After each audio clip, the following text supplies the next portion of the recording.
मुदाकरात् मोदकम् सदा विमुक्तिसाधकम्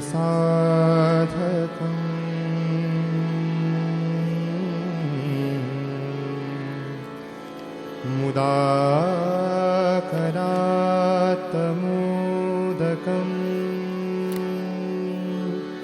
सदा विमुक्तिसाधकम्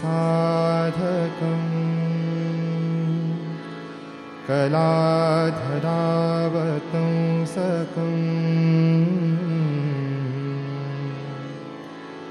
विलासिलोकरक्षकम्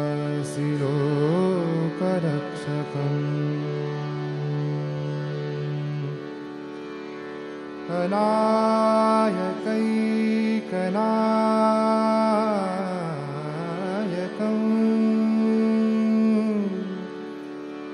विनाशिते भदैत्यकम्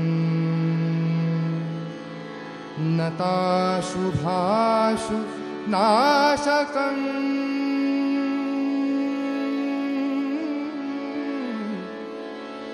नमामि तं विनायकम् नमामि तं विनायकम् नमामि तं विनायकम्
गणानाम गणपति गणेश लंबोदरसो भुजाचार एकदंत चंद्रमा ललाटराज ब्रह्मा विष्णु महेश तालदय ध्रुपद गान अति विचित्र गणनाथ आज मृदंग बजावे।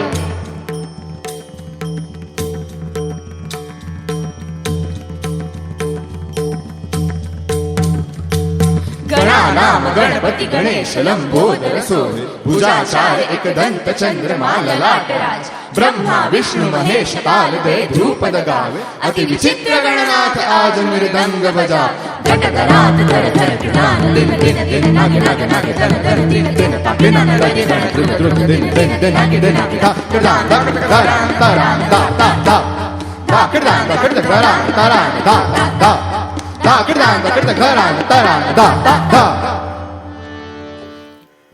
विघ्नहर्ता गणेशाला या सुरांमार्फत आळवून मुथुस्वामी दीक्षितदार यांच्याकडनं उधार घेतलेलं हे संगीत पुष्प गणेशाला अर्पण करून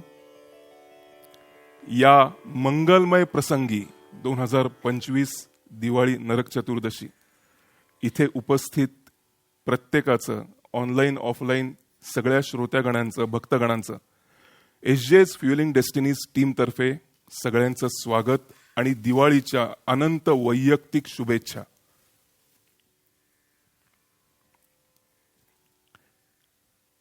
ज्ञानाची चव आपण रिट्रीट्स वेबिनार्स 1-to-1 सेशन्स यातनं अनुभवतोच। ज्ञान कसं लागतं, माहिती झालं की कसं वाटतं, तो हाय काय आहे। आपल्याला जर तुम्हाला भक्तीची चव दाखवायची आहे तर भक्तीची चव दाखवण्यासाठी दिवाळीचं औचित्य साधून तुम्हाला सगळ्यांना इथे येऊन त्या वातावरणाचा अनुभव देण्याचा या सगळ्या टीमचा मानस की भक्ती लागते कशी। जेव्हा शेवटचं एकूण 10 पुष्प आहेत. 10व्या पुष्पाला जेव्हा आपण पोहोचू तेव्हा सगळ्या आरत्या म्हणून झाल्यानंतर घालीन लोटांगण वंदीन चरण डोळ्यानं पाहीन रूप तुझे, याच्यामध्ये जो हाय येतो तो हाय आपण लवकरच अनुभवणार आहोत. हाय म्हणजे जी अनकंडिशनल हॅपीनेसची स्टेट येते तो आपण लवकरच अनुभवणार आहोत. आणि तिथे पोहोचण्यासाठीच्या या 10 पायऱ्या समजूया. पुन्हा एकदा दिवाळीच्या अनंत शुभेच्छा. या प्रसंगी तुम्ही वेळात वेळ काढून आम्हाला जे तुम्हाला शेअर करायचं आहे, तुमच्याबरोबर वाटायचं आहे, ते मोठ्या मनाने, मोकळ्या मनाने, ओपन माइंडनी घेण्याची तुम्ही इथे येऊन जी तयारी दाखवली आहे यातनं सगळ्यांचं आमचं मनोबल वाढलं, याबद्दल शतशः आभार. आता आपण कार्यक्रमाकडे वळूया. ज्ञान कर्म संन्यास योग अध्याय 4 श्रीमद भगवद्गीतेतला. त्याच्यामध्ये अर्जुनाला सांगतानाच सुरुवात करताना कृष्ण हे सांगतात की आज मी तुला जे सत्य सांगतोय ना ते सत्य मी आधी सूर्याला सांगितलंय, सूर्यानी मनुला, मनुनी इक्ष्वाकूला सांगितलंय. अर्जुनाचा त्याच्यावरती असा प्रश्न आहे, पण तुम्ही तर आत्ता आलाय, तुम्ही सूर्याला कसा काय सांगितला? मला माहितीये श्रीकृष्णाला हा प्रश्न ऐकून काय वाटलं असेल. श्रीकृष्ण याच्यामध्ये जे सांगतायत तो पॉइंट असा आहे की मी जे तुला सत्य सांगतोय, एक सत्य आहे ते मी तुला सांगतोय. इथेच श्रीकृष्ण परमात्मा असण्याची एक पावती देतात. ते हे नाही सांगत आहेत मी तुला सत्य सांगतोय, ते काय सांगतायत, सत्य हे आहे ते मी तुला सांगतोय, मी सत्य सांगतोय नाही. असंख्य वेळा सांगून झालेलं आहे. सूर्यानी मनुला, मनुनी इक्ष्वाकूला हेच सत्य सांगितले जे मी तुला सांगतोय. जे मी तुला सांगतोय ते सत्य आधीपासून आहे, कालातीत आहे, जे काळाच्या बाहेर आहे ते सत्य मी तुला सांगतोय. अशीच काही सत्य आहेत ज्या सत्याबाबतीत आपली ओळख त्या सत्याशी होणं अत्यावश्यक आहे. म्हणजे काय, आपल्याला काय वाटतं, आपण जात असतो पुण्यावरनं मुंबईला आणि आपण कॉल करतो, पनवेल मागं गेलं, मी 2 तासात पोहोचतोय. पनवेल तिथंच आहे, आपण पुढे गेलोय. आपण लहान मुलाला ट्रेनमध्ये असताना आपण सांगतो ती बघ झाडं मागं जात आहेत. नाही, झाडं तिथंच आहेत, आपण पुढे चाललोय. आपण शिकलो की सूर्य पूर्वेला उगवतो, सूर्य स्टेशनरी आहे. जेव्हा सकाळ होते तेव्हा उगवलेला पूर्वेला दिसतो. आपण बहुतेक आपण लवकरात लवकर म्हातारे होणार असं काही मनाला मेसेज जायला नको अशी व्होकॅब्युलरी करून ठेवली आहे. काळ तिथंच आहे, आपण पुढे चाललोय. सत्य थांबलंय, आपण फक्त येतोय जातोय. त्याच्यापैकी अजून एक सत्य आहे. अशाच असंख्य सत्यांपैकी या पुढच्या भजनामध्ये सांगितलेलं अजून एक सत्य आहे. ते सत्य असं आहे, त्याच्या आधी एक मी कोट सांगतो. तो खूप मनाला लागलेला कोट आहे, मनात राहिलेला कोट आहे, लक्षात ठेवण्यासारखा कोट आहे. तो कोट असा आहे, that which is not manifested is not sufficiently desired. जे तुम्हाला समोर होताना दिसत नाहीये त्याचं निव्वळ कारण एक आहे, तुम्ही त्याची विलपावर वापरून, इच्छाशक्ती वापरून इनफ बॅडली इच्छा नाही केली की ते माझ्या आयुष्यात पाहिजे. वजन कमी होत नाही, अहो हजारो उपाय केले, वजन कमी होत नाही, हजारो उपाय केले. नावं सांगा.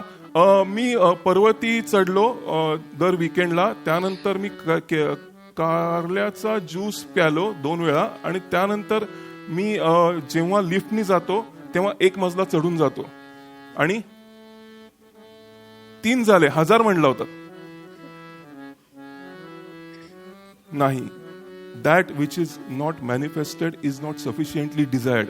मग अभ्यासातलं कॉन्सन्ट्रेशन असू दे, मला ध्यानस्थ व्हायचंय, ध्यान लागत नाही असू दे, नाहीतर एखादा स्ट्रोक मला जो स्विमिंग मध्ये पाहिजे तो नीट करून हवाय. That which is not manifested is not sufficiently desired. हे एक सत्य सांगणारं हे भजन